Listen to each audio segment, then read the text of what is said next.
महाकुंभ 2025 आपके और मेरे जीवन का पहला और आखिरी महाकुंभ। पूरी दुनिया से लोग 4000 हेक्टेयर के छोटे से इलाके में इकट्ठा हो रहे हैं। ये हुजूम इतना बड़ा है कि इसे स्पेस से भी देखा जा सकता है। इस साल 40 करोड़ से ज्यादा लोगों के आने की संभावना है, जो at the end Indian economy में 2 लाख करोड़ से ज्यादा का इम्पैक्ट डालने वाला है। पर ऐसा क्या खास है इस महाकुंभ में जो लोग देश तो छोड़िए विदेशों से डुबकी लगाने के लिए बेताब हैं। पर उससे पहले जानते हैं कि इस सब की शुरुआत कैसे हुई और क्यों कुंभ को इतना पवित्र माना जाता है। आरंभ है प्रचंड।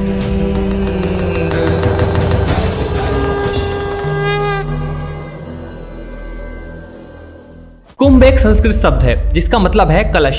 वैसे तो लोग इस मेले को वेदों और पुराणों से जोड़ते हैं, पर स्कॉलर्स की माने तो कुंभ शब्द का यूज कुंभ मेले को दर्शाने के लिए नहीं हुआ है। पर इसके पीछे एक और कहानी बड़ी प्रचलित है कि जब दुर्वासा ऋषि ने देवताओं को श्राप दिया और देवता कमजोर हो गए, इस बात का पता लगते ही असुरों ने देवताओं पर हमला कर दिया। देवता तो श्राप की वजह से पहले ही कमजोर हो गए थे।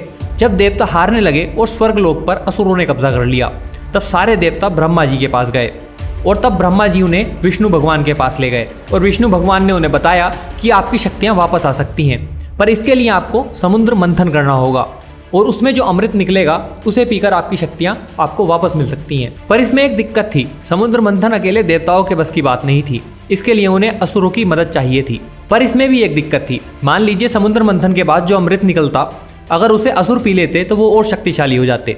इसके लिए एक सोल्यूशन निकाला गया कि जब अमृत निकलेगा तो उसे इंद्र के बेटे जयंत लेकर वहां से भाग जाएंगे और उनकी प्रोटेक्शन करेंगे सूर्यदेव, शनि, बृहस्पति और चंद्रमा। पूरा प्लान बन गया। असुरों को भी लालच देकर समुद्र मंथन के लिए तैयार कर लिया गया। समुद्र मंथन हुआ और ऐसा माना जाता है कि अमृत से पहले विष निकला और दुनिया को उस विष से बचाने के लिए भगवान शिव ने उसे पी लिया, जिसकी वजह से उनका कंठ नीला पड़ गया। अब बारी थी अमृत की और जैसा कि प्री डिसाइडेड था, जयंत उस कलश को लेकर वहां से भागे और ऐसा माना जाता है कि वो 12 साल तक भागते रहे। 12 साल इसलिए क्योंकि ऐसी मान्यता है कि देवताओं के 12 दिन यहाँ के 12 साल के इक्वल हैं। और इसी बीच उस कलश से 4 बूंदें धरती पर अलग अलग जगह पर गिरी और वो जगह हैं प्रयागराज, हरिद्वार, उज्जैन और नासिक। और इन्हीं 4 जगहों पर कुंभ ऑर्गेनाइज किया जाता है। इसे अलग अलग टाइम पर ऑर्गेनाइज किया जाता है depending on the location of Jupiter, sun and moon. जैसे जब जुपिटर कुंभ राशि में होगा, सूरज मेष में और चांद धनु राशि में, तो कुंभ हरिद्वार में ऑर्गेनाइज किया जाएगा। लेकिन जब जुपिटर, सन और मून तीनों मकर राशि में होंगे, तब कुंभ प्रयागराज में ऑर्गेनाइज किया जाएगा। और ऐसे ही नासिक और उज्जैन की लोकेशंस भी डिसाइड होती हैं। कुंभ मेला अपने आप में 5 तरीके का होता है। जैसे जो हर साल प्रयागराज में ऑर्गेनाइज होता है उसे माघ मेला कहते हैं। दूसरा आता है कुंभ, जो हर 3 साल में एक बार आता है और ये हरिद्वार, प्रयागराज, उज्जैन और नासिक में ऑर्गेनाइज होता है ग्रहों की लोकेशन देखकर। तीसरा होता है अर्धकुंभ, जो हर 6 साल में एक बार आता है और ये सिर्फ हरिद्वार और प्रयागराज में होता है। फिर आता है पूर्ण कुंभ, जो कि हर 12 साल में एक बार ऑर्गेनाइज किया जाता है हरिद्वार, प्रयागराज, नासिक और उज्जैन में। और लास्ट होता है सबसे बड़ा महाकुंभ, जो 144 साल में एक बार आता है और ये सिर्फ प्रयागराज में ही ऑर्गेनाइज होता है। प्रेजेंट टाइम में तो स्टेट गवर्नमेंट और सेंट्रल गवर्नमेंट इस कुंभ को ऑर्गेनाइज करने का काम देखते हैं। पर अगर हिस्ट्री में पीछे जाएं तो ब्रिटिशर्स के टाइम पर इसे ऑर्गेनाइज करने का काम हिंदू अखाड़ों का था। ये अखाड़े बेसिकली ग्रुप्स हैं साधुओं के, जो अलग अलग सेक्ट को फॉलो करते हैं। जैसे कुछ अखाड़े शिव जी को पूजते हैं तो कुछ विष्णु भगवान को, और कुछ इनसे भी अलग हैं। बेसिकली ये 13 अखाड़े हैं जिनके नाम आपकी स्क्रीन पर हैं। कुंभ के पहले दिन जो सबसे पहला स्नान किया जाता है उसे ब्रह्म मुहूर्त स्नान, शाही स्नान या अमृत स्नान भी कहा जाता है। अब कुंभ में स्नान करना मतलब मोक्ष की प्राप्ति।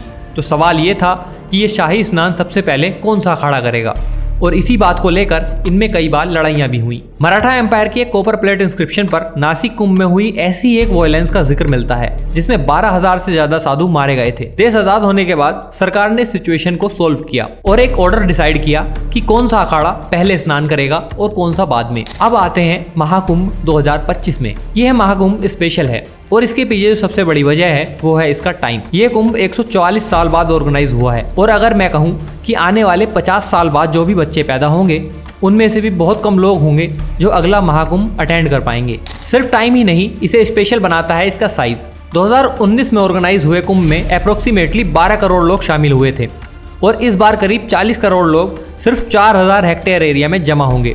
कंपैरिजन के लिए मैं आपको बता दूं कि यूएस की टोटल पॉपुलेशन 34 करोड़ है। मतलब एक अमेरिका से ज़्यादा लोग इन 45 दिन में त्रिवेणी संगम में स्नान करेंगे और सरकार भी इसका इंपॉर्टेंस जानती है। योगी सरकार 6,990 करोड़ का बजट कुंभ पर खर्च कर रही है, देश विदेश से करोड़ों श्रद्धालु आएंगे और अपने साथ लाएंगे अपॉर्चुनिटी इस भीड़ से रोजगार की। अकेले यूपी गवर्नमेंट की बात करें तो एक्सपर्ट्स ने एस्टिमेट किया है कि यूपी गवर्नमेंट को इससे 25,000 करोड़ का रेवेन्यू कलेक्ट होने वाला है। और अगर ओवरऑल इकोनॉमिक इम्पैक्ट की बात करें तो ये देश की इकोनॉमी में करीब 2 लाख करोड़ का कंट्रीब्यूशन करने वाला है। जब इतने लोग आएंगे तो उन्हें लाने वाला ट्रांसपोर्टेशन सेक्टर, फ्लाइट से लेकर ट्रेन तक, उनके रहने के लिए hotels, tents, city tourism sector, restaurants, guides, पूरी की पूरी रिटेलर बेल्ट, ग्रोसरी शॉप से आर्टिफैक्ट्स तक, सबको इकोनॉमिक एडवांटेज मिलेगा। पर जब इतना बड़ा हुजूम इकट्ठा होगा तो इनकी सिक्योरिटी का ख्याल रखना अपने आप में एक बहुत बड़ा चैलेंज है। आप अंदाजा लगा सकते हैं कि एक छोटी सी अफवाह कितनी बड़ी दुर्घटना को अंजाम दे सकती है। 1954 कुंभ में प्रयागराज में इसी दिन मची भगदड़ में 250 से 800 लोगों ने अपनी जान गंवाई थी। 2013 कुंभ में 42 लोग भगदड़ में मारे गए थे। सिक्योरिटी फोर्सेज भी ये बात जानती हैं और जिस तरीके से भी पॉसिबल हो सकता है वो इस चीज़ का ख्याल रखती हैं। AI और CCTV की हेल्प से ये ख्याल रखा जाता है कि एक एरिया में डिसाइडेड नंबर से ज़्यादा लोग जमा ना हो, और अगर ऐसा होता है तो पुलिस उनको हटाने का काम करती है। ये सिर्फ कुंभ नहीं, ये संगम है आस्था और टेक्नोलॉजी का। किसी के लिए ये मोक्ष है तो किसी के लिए एक रोजगार। धर्म और कल्चर का ऐसा रिप्रेजेंटेशन आपको और कहीं नहीं मिलेगा। तो अगर आप जा सकते हैं तो कुंभ में डुबकी लगाने ज़रूर जाएं। जल्द ही मिलेंगे एक नए मुद्दे के साथ, तब तक के लिए जय हिंद, जय भारत।